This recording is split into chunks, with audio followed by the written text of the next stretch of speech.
고도수서 소망의 주 만백성 한마음 이루어 시기와 분쟁 없애고 참평화 채워주소서.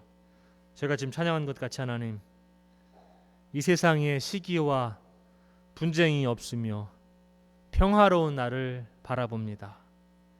저희들의 마음 주님의 마음 같게 하옵소서. 예수님의 이름으로 기도합니다. 아멘. 오늘은 이제 다시 말씀드리지만 이제 대강절이 이제 4주 진행됩니다. 오늘부터 각 주마다 다 주제가 있어요. 오늘은 이제 평화라는 주제라 저희가 평화라는 주제로 말씀을 좀 나눠보려고 합니다. 그리고 오늘 성경 말씀 주어진 게 또 이사야서 2장 말씀입니다. 이사야서 2장 말씀은 아주 너무나 유명한 말씀입니다. 여러분들 좀 이따 또 보시겠지만 많은 사람들이 이사야 2장 말씀으로 인해서 감명을 받고 미술 작품도 만들고 지난번에 요나도 봤지만 요나 책을 보고 소설을 쓰기도 하고 사람들이 그렇습니다. 하나님께서 많은 아이디어를 주십니다. 이 성경 말씀 통해서. 다음 페이지 한번 주시겠어요? 혹시 이거 어딘지 아십니까? 뉴욕에서 오신 분들 빼고. 제가 뉴욕에 가보질 않아갖고 저기 있는지 없는지는 몰라요. 뉴욕에서 아마 사신 분들은 저거 있나요 확실히? 있답니다. 저는 못 봤어요 아직까지. 한번 가봐야 되는데 저게 그 뭔지 아시는 분? UN 건물입니다. 이게 제가 알기로는 1946년도에 창설을 해서 어저께 좀 조사를 해보니까 처음에 51개국으로 시작을 했대요. 멤버 컨트리로. 그리고 지금은 191개국이랍니다. 191개국. 그렇게 많은지도 몰랐어요. 나라가 저는. 이렇게 나라가 많은지. UN 뭐 하는 데입니까? UN 딱 하면 생각나는 단어 있으세요? UN? 평화. 예, 평화. 예전에도 지금은 모르겠습니다. 지금은 제가 그 뭐라 그러죠? 한국에서도 뭐 미스 코리아 있고 뭐 미스 아메리카 막 이런 거 있잖아요. 작년에는 미스 아메리카가 누가 됐냐면은 변호사가 됐어요. 그래서 막 그 러펌에서 난리가 났어요. 막 그냥 난리가 났어요. 그 미스 아메리카 나왔다고 막 그냥. 근데 그런 이제 뷰티 패전트라고 얘기하는데 이제 그런데 가면은 이제 줄 서 있어갖고 한 명이 이제 물어보잖아요. 그 사회자가. 그러면은 여러분 당신은 뭘 원하십니까? 그러면 항상 말씀하는 게 나는 세계 평화를 원합니다. 너무나 그냥 기계적인 대답들. 나는 세계 평화를 원합니다. 나는 세계 평화를 원합니다. 이렇게 뭐 답을 많이 했던 것 같아요. 하여튼간에 유엔도 세계 평화를 위해서 평화 유지 군도 있습니다. 저기는 군대도 있어요. 이게 좀 이상하죠. 아니 평화를 외치고 평화를 위해서 일하는 사람들이 군대도 갖고 있어요. 여기에는 안전보장 이사회도 있고 한 6개의 기구가 있는데 유니세프라든지 뭐 WHO라든지 하여튼 이런 것들이 다 기구랍니다. 저도 자세한 거는 몰랐는데 6개 기구 중에 지금 한 기구만 작동을 하지 않고 있고 이제 그 역할을 다해서 5개의 기구만 지금 작동을 한다고 합니다. 근데 여러분도 저랑 또 감리교인이라 제가 좀 감리교인으로서 조금 자부심을 가질 수 있게 다음 페이지 한번 보여드릴게요. 다음 페이지는 이게 영국의 그 런던에 있는 그 감리교 중앙홀이라는 건물입니다. 이제 런던에 이게 있어요. 예전에는 이게 우리 미국도 미국 감리교회가 있지만 영국 감리교회가 있습니다. 그 브리티시 메소디스트라고 이제 목사님들도 서로 공유하기도 하고 해요. 저도 신학교 다닐 때 신학교 졸업하면 저기 영국 감리교회 가서 일하시는 분들도 계십니다. 몇 년 동안 이제 가서 섬기고 오시는 분들도 계시는데 1946년도에 유엔이 처음 창설됐었을 적에 첫 회의를 가졌던 장소가 저 감리교회 건물입니다. 그래서 우리 감리교회는 유엔하고도 또 교회적으로는 관계가 깊어요. 그래서 여러분들 좀 자부심을 가지러 항상 감리교인으로서 우리가 세계 평화에 일을 하고 있는 유엔 첫 번째 미팅을 홀드한 곳이 우리 영국 런던에 있는 그 메소디스트 센트럴 홀이라는 데입니다. 그때 이제 영국 감리교회 헤드쿼터였죠. 유엔 건물에 가시면 뉴욕 우리 뉴욕에 한번 가봐야 되는데 이런 거 가서 한번 봐야 되는데 제가 못 가봐갖고 유엔 건물에 가면 이런 게 있답니다. 다음 페이지 한번 주십시오. 이게 지금 그림 좀 보이세요? 이거 좀 이게 뭐 하고 있는 그림 같으십니까? 이 사람이 이 조각상의 제목은 이겁니다. 이게 Let us beat our swords into plowshares. 우리의 창은, 그러니까는 지금 이사야서 2장 4절에 보면은 칼을 이제 때려서 부러뜨려서 쟁기로 만들다라는 게 이게 제목이에요. 이 유엔 건물 그 노스 가든, 북쪽 가든에 가면 이 조각상이 있답니다. 이게 1959년도에 그 당시에는 이제 냉전 시대죠, 냉전 시대. 그래서 지금은 이제 러시아지만 그때는 그 무슨 USSR이라고 무슨 이제 그 그룹이 있었는데, 그 USSR 그 정부에서 미국 소비에트 연방에서 1959년도에 유엔한테 선물 준 겁니다. 유엔한테. 이 사람이 만들었대요. 그때 소비엣이죠. 소비엣 연방 그 작가인데 이 사람 이름이 에브게니 무슨 이렇게 제가 못 읽겠어요. 러시안 이름이라.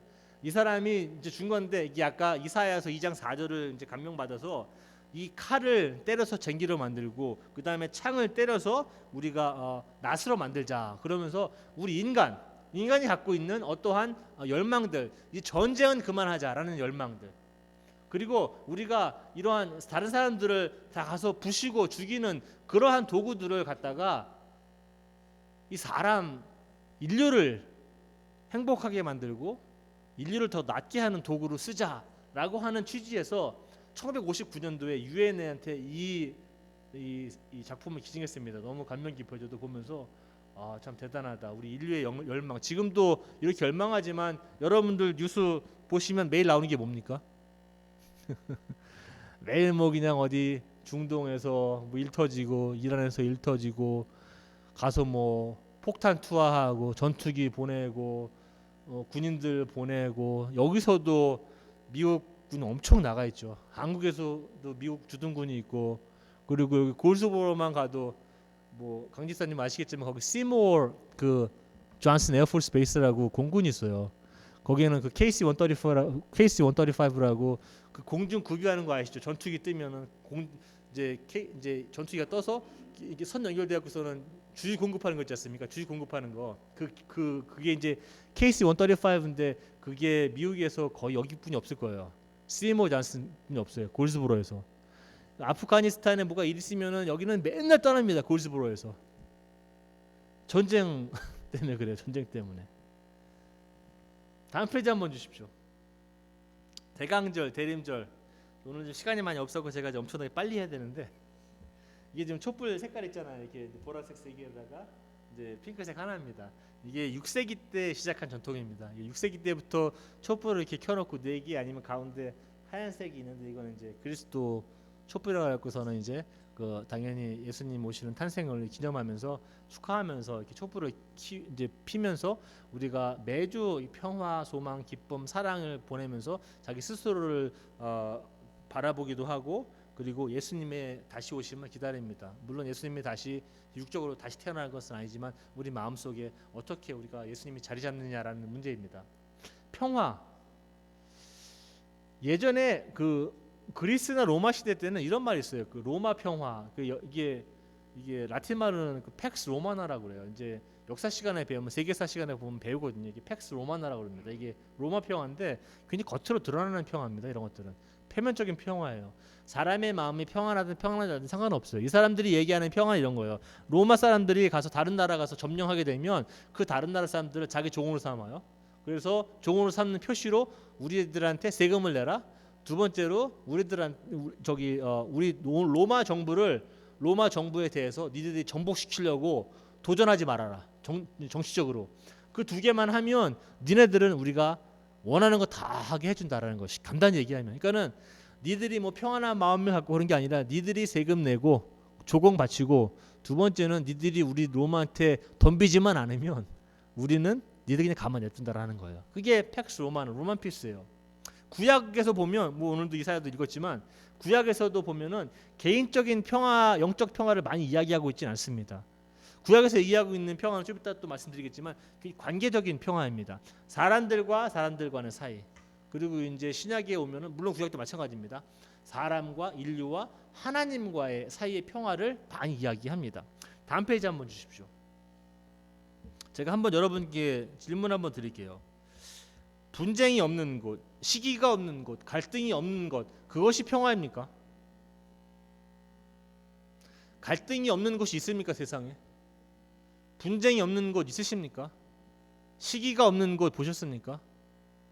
제가 아직 인생을 많이 안 살아봐서 모르겠는데 제가 살아본 40 몇 년 생활로서는 분쟁과 시기와 다툼이 없는 곳이 없습니다. 교회도 있습니다. 교회도 많죠. 회사도 있습니다. 학교도 있어요. 우리 집도 있어요. 이게 없는 데가 없어요. 없는 데가 없어요. 그러면 그런 분쟁과 시기가 없는 세상을 이사야가 꿈꿨습니까? 그런 것 같지는 않아요. 오늘 이사야서를 가만히 읽어보면 잘 이제 자세하게 묵상해 보면 그렇진 않아요. 왜냐하면은 이 4절에 보면 이렇게 써 있어요. 주께서 나라들 사이를 재판하시고, 이제 여기서 우리가 읽는 성경은 하나님이 이제 많은 백성들을 꾸진다고 얘기했는데 사실상 꾸진다는 표현은 좀 안 맞는 것 같고 다른 번역인데, 주님께서 민족들 사이의 분쟁을 판결하시고 뭇 백성 사이의 갈등을 해결하신다. 여러분들도 뭐 문제 생기면 누구 이제 소송 걸죠. 이제 그게 뭐 어디든지 간에 소송 걸어서 하고 싶은 건 이런 거예요. 누가 맞는지 한번 분쟁이 있기 때문에 가는 거예요. 분쟁. 뭐 시기보다도 분쟁. 이 문제가 해결이 안 돼요. 그래서 문제 해결하기 위해서 법원에 가는 거예요. 우리 애들이 이제 테니스를 좀 치는데 우리 온성이가 지금 10살이죠. 10살. 이제 곧 11살 되는데 이제 3달 있으면 2달. 이제 테니스를 치면 이제 상대방하고 이제 치면 이제 공이 들어오면 이게 인이 맞잖아요. 공이 들어오면 인이고 그 선 밖으로 나가면 아웃이에요. 근데 어느 10살짜리 애들은 9살짜리 애들은 공이 들어왔거든요. 그 선 안으로. 근데 아웃이라고 불러요. 이기려고. 속여요. 그런 게 많아요. 그럴 때 우리 온성이는 항상 얘기합니다. 그럴 때 이제 온성이한테 꼭 심판을 불러라 그때는. 그래서 레퍼리를 불러옵니다. 그 레퍼리가 있으면 분쟁을 해결해 주니까. 그게 레퍼리도 마찬가지고 심판도 마찬가지고 축구에 있는 심판도 마찬가지고 법원에 있는 판사도 마찬가지입니다. 다 분쟁을 해결해요. 하나님의 역할도 주님의 역할도 2장 4절에 보면 주님께서 민족들 사이에 분쟁을 판결하시고 뭇백성 사이에 갈등을 해결하신다. 하나님이 분쟁과 시기와 다툼을 없애려 오시러 온 분이 아니라 그걸 해결하러 오신 분입니다. 이사야는 최소한 그렇게 하나님을 이해합니다. 2001년도에 그 9.11 터졌죠. 9.11 터졌을 적에 뉴욕에 계신 분들도 뭐 계시고, 저는 뉴욕이 없었습니다. 그때 뭐 저는 듀크에서 공부하고 있었어요. 그때 듀크 2001년도니까. 그때 이제 제가 기독교 윤리 과목을 듣고 있었습니다. 기독교 윤리 과목 가르치시던 그때 교수님이 지금 은퇴하셨어요. 이제 나이가 많이 드셔서 은퇴하셨습니다. 그 하워왁스 박사라고 기독교 윤리계에서는 뭐 전 세계적으로 안 빠지는 분입니다. 절대. 그분의 수업이 11시에 있었을 거예요. 11시에 제 기억으로 그때. 그 욕채플이라고, 지금은 듀크 가시면은 이제 듀크 신학부에 있는 건물에 붙어 있는 채플이 커요. 근데 예전에는 그냥 2층에 있는 아주 긴데 커다란 무슨 이제 긴데 수업하는 이제 수업 교실 한 2개 해서 막 한 것 같아요. 지금 생각해 보니까 욕채플이라고 거기서 우리 수업을 했어요. 그냥 학생 수가 많으면 이제 거기 가야 하니까.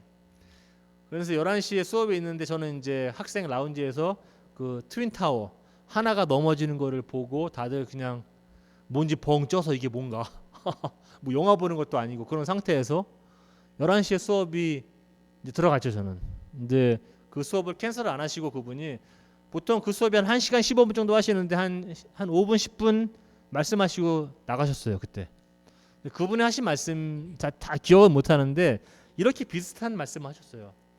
평화는 전쟁과 폭력으로부터 도망쳐서 아무 일도 없던 것처럼 나만 혼자 편하게 지내는 게 평화가 아니라, 평화는 오히려 그 반대로 전쟁과 폭력이 있음을 인정하고 그것으로 뛰어들어간다.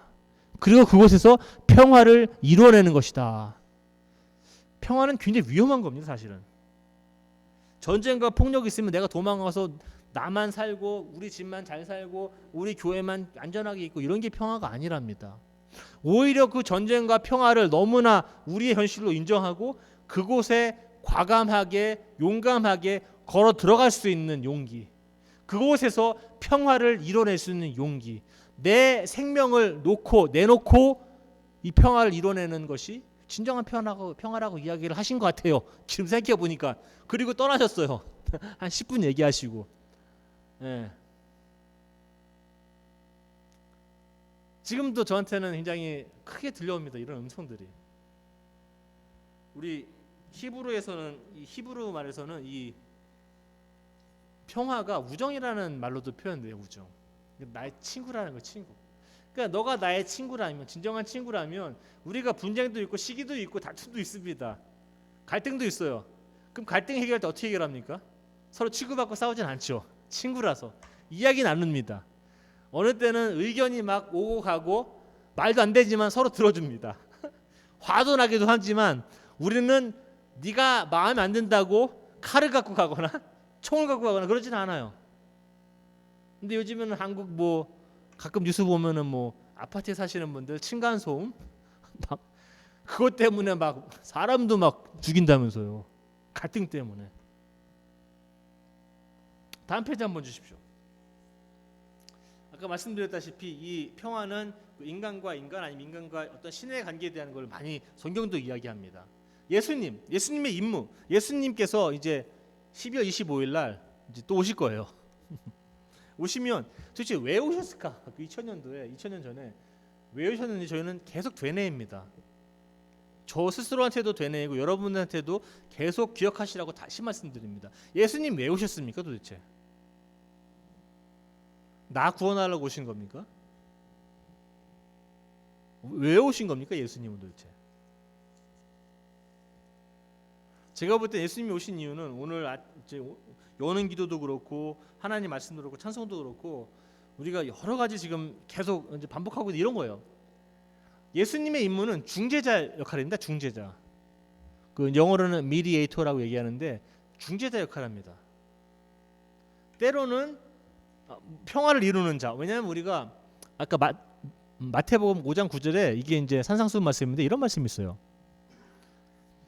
평화를 사랑하는 자는 복이 있을지어다 라고 예수님 말씀 안 합니다. 평화를 사랑하는 자에게 복이 있다고 얘기 안 합니다. 평화를 뭐 하는 자? 이루는 자. 평화 얘기는 많이 합니다. 우리가. 저도 평화 얘기 많이 합니다. 저도 여러분들에게 저는 평화를 원합니다. 중동에서 평화도 원하고 어디 저기 남아메리카 저기도 평화도 원하고 전 세계 평화를 원합니다. 그럼 역시 우리 목사님은 훌륭히 세계 평화를 원해. 거기서 끝나면 저는 굉장히 웃긴 사람이에요. 그 말씀은 누구나 할 수 있어요. 우리 온성이도 할 수 있어요. 10살짜리도. 우리 온성이가 만약에 아버지, 아빠 나는 중동에 정말 평화가 오기를 원해 그러면 야, 네 놈은 정말 대단한 놈이다. 네가 중동의 평화를 원해 10살짜리가? 대단한 놈이다. 근데 성경은 평화를 사랑하는 사람이 복이 있다고 얘기하지 않고 평화를 이루는 사람이 복이 있다고 얘기합니다. Peacemaker, Peace Lover. 평화를 사랑하는 사람 많아요. 세상에 말로 많이 해요. 여러분들 말하는 사람들 많죠. 텔레비도 나오고 기사도 쓰고 책도 쓰고 영화로도 만들고 많이 합니다. 평화는 안 살아가는 사람이 없어요. 근데 평화를 위해서 전쟁과 폭력으로 뛰어드는 사람은 없어요. 항상 전쟁과 폭력에서 나 스스로를 떨어뜨리라고 얘기합니다. 그리고 우리 떨어져서 판단하죠. 떨어져서 기도해주고 절대 안 들어갑니다. 거기 들어가면 죽을 수도 있기 때문에. 근데 그게 평화라는 걸 잘 몰라요. 우리 테레사 수녀님 그 작은 키에 5피트도 안 되는 그 작은 키에 평생 동안 인도에 가서 그 사람들의 가난과 고통, 아픔들을 공유하면서 살아간 우리 세상에 공표하는 겁니다. 평화는 이런 것이다. 교회 가만히 앉아서 저도 감사해요. 이렇게 추운 날 히터도 나오고 저도 이렇게 이쁜 옷 입고 와서 예배도 드리고, 근데 어느 때는 속으로 굉장히 불편합니다. 이 시간에도 누군가는 밥을 못 먹고 있고, 이 시간은 누군가는 완리 다운타운에서 헤매고 있어요. 가보시면 아시겠지만 우리가 그 사람들한테 일을 좀 해야지, 왜 이렇게 일도 안 하고 게으름 피고 있느냐라고 얘기할 수 있어요. 근데 사실상 그런 사람들 이야기를 들어보면 그렇게 만만치가 않습니다. 그렇게 쉽게 해결이 안 돼요. 불편해요. 저도 항상 이런 마음들이. 그러면서 나도 위선자가 아닌가라는 생각도 많이 들어요. 그런 것 때문에 저도 매일 싸웁니다. 위선자가 되지 않기 위해서, 말로만 설교만 하는, 말만 번지르르한 목사 안 되기 위해서. 예수님이 내려오신 이유는 바로 그겁니다. 예수님도 이 전쟁과 폭력이 있는 세상에 오신 거예요. 하늘에 계셔서 가만히 있으시면 되는데 왜 이분이 내려오셔갖고 왜 이 고난과 고통과 아픔을 같이 겪으시냐 이겁니다. 평화의 메신저, 평화의 중재자로 오신 분이에요. 이분이 바로. 다음 페이지 한번 주십시오. 그래서 우리와 하나님과 우리를 하나로 묶기 위해서 그렇게 오신 겁니다. 예루살렘에서 이 단어는 살렘이란 단어가 있는데, 살렘이란 뜻은 세일럼, 영어도 많죠. 세일럼 철치 막 이런 거. 그게 사실상 히브리 말로 평화란 뜻이에요. 평화교예요. 평화. 그래서 예루살렘은 평화가 들어간 어떤 공정하고 신의 임재가 있고 어떠한 신의 은총이 있는 깃들인 곳입니다. 2절 보시면, 오늘 이사야서 2장 2절 보시면 우리 오늘 제가 전하고 싶은 오늘 말씀에 어떤 굉장히 커다란 기둥이에요. 이게 뭐냐면 이렇게 써 있어요. 마지막 날에 여호와의 성전이 있는 모든 산이 다른 산들보다 높아질 것이다. 모든 언덕보다 높이 솟을 것이다. 그리고 모든 나라들이 이 땅으로 물밀듯이 들어올 것이다 라고 이야기합니다. 제가 이거 보면서 이게 무슨 뜻일까? 이게 분명히 문자적으로 해석하면 안 되거든요, 이런 것들은. 그래서 이게 무슨 뜻일까 생각해보면 이런 것 같아요. 모든 민족이, 우리 기독교 민족뿐만이 아니라 머슬림 민족, 뭐 부다, 부처님을 믿는 민족, 뭐 힌두, 모든 민족들이 그 마지막 날에는 하나님께로 온다라고 이사야는 그런 비전을 이야기합니다. 그곳에서 어떤 일이 벌어질까? 제가 볼 때는 이 신과 이 사람들이 하나가 되는 것을 표현한 것 아닌가. 이곳에 그전에는 하나님과 다 떨어져 있다가 그 마지막 날에는 이 산에, 예루살렘 그 성전산, 지금은 현재는 통곡의 벽이 서 있는 그 산입니다. 이렇게 템플 마운트라고 얘기하는데 그쪽으로 몰려들 것이다. 그 의미는 제가 볼 때는 이 신과 하나님과 인류가 하나가 되는 어떠한 모습을 이사야는 미리 본 것이 아닌가. 그래서 그러한 템플 마운트, 지금 성전이 서 있는, 물론 지금 통곡의 벽이지만 그곳에서 하나님께서 평화를 주시는, 그러니까 예수님께서 오신 이유도 우리에게 그런 평화를 주시고자, 또한 그런 평화가 스스로 되시고자, 그리고 우리한테도 그런 평화가 되라고 말씀하신 겁니다. 그래서 우리가 크리스마스 또 매년 옵니다. 내년에도 올 거예요. 2020년도 올 거예요. 올해 크리스마스 지금 4주 지나가야 되는데, 평화를 도대체 어떻게 우리가 얻어내야 하고 이루어내야 하는 겁니까? 다음 페이지 한번 주십시오. 그 땅에서는 하나님께서 직접 친히 우리에게 그의 길을 가르친다고 그랬습니다. 그리고 우리가 그 길을 걸으라고 이야기합니다. 로마서나 히브리서는 이렇게 얘기했어요. 평화롭게 지내라. 근데 누구와 평화롭게 지내라? 모든 사람과. 제가 여러분들하고 평화롭게 지내는 건 그래도 상대적으로 쉽습니다. 제가 여러분들을 알고 있고 시간도 같이 보내고 식사도 나누고 이야기도 나누기 때문에 저 여러분들을 알아요. 제가 여러분들을 믿어요. 그렇기 때문에 저 여러분들하고 평화롭게 지내기는 그래도 어렵진 않습니다. 그런데 누가 한번 생각해 보십시오. 나의 원수가 왔다. 아니면 이 원수가 누구냐면 나의 부모를 죽인 원수다. 아니면 우리 집안을 완전히 쑥대밭을 만들어 놓은 사람이다. 아니면 우리 집안을 망하게 했다. 우리 집안을 사기쳤다. 막 이런 사람들이 있어요. 어떻게 평화를 하겠습니까? 이게 평화가 안 돼요. 그래서 예수님이 오신 것 같아요. 우리가 안 되기 때문에. 평화롭게 지내라고 예수님이 오셨고 평화를 전하기 위해서 평화의 어떤 사자로 오셨는데, 이 평화, 바울 선생님도 얘기하기를 모든 사람과 평화하라. 그래서 하나님을 믿는다는 것이 또 말씀드리지만 어려워요. 제가 좋아하는 분들하고 평화롭게 지내면 너무 좋아요. 저는 평생.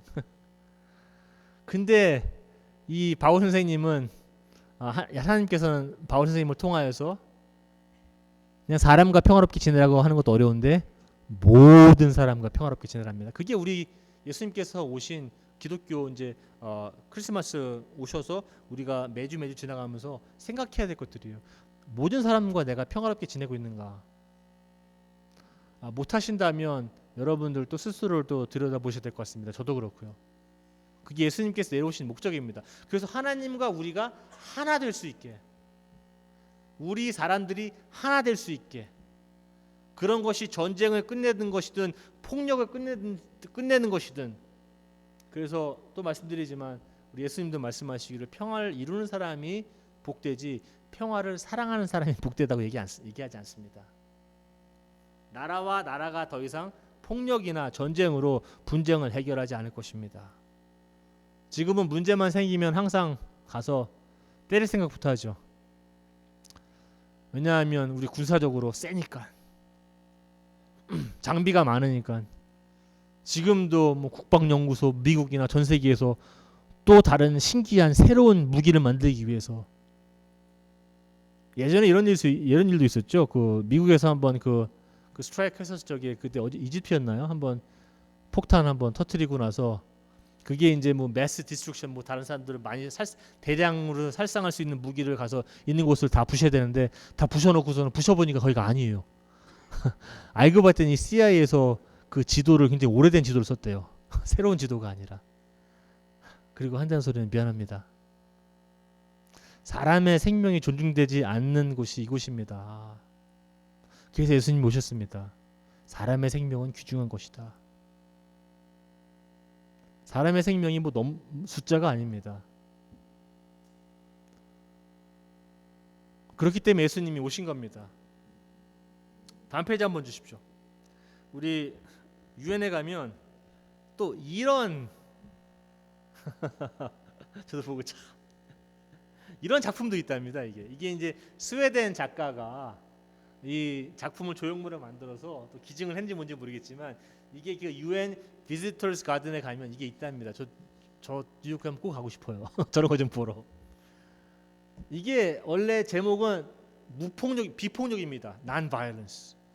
또 하나는 꼬여진 총, not it gun. 근데 꼬여진 총. 근데 이게 비폭력입니다. 이게 이사야가 꿈꿨던, 나름대로 아까 칼을 때려서 쟁기로 만들고 창을 때려서 낫으로 만든다는 표현을 아마 21세기로 표현하면 이런 게 아닌가.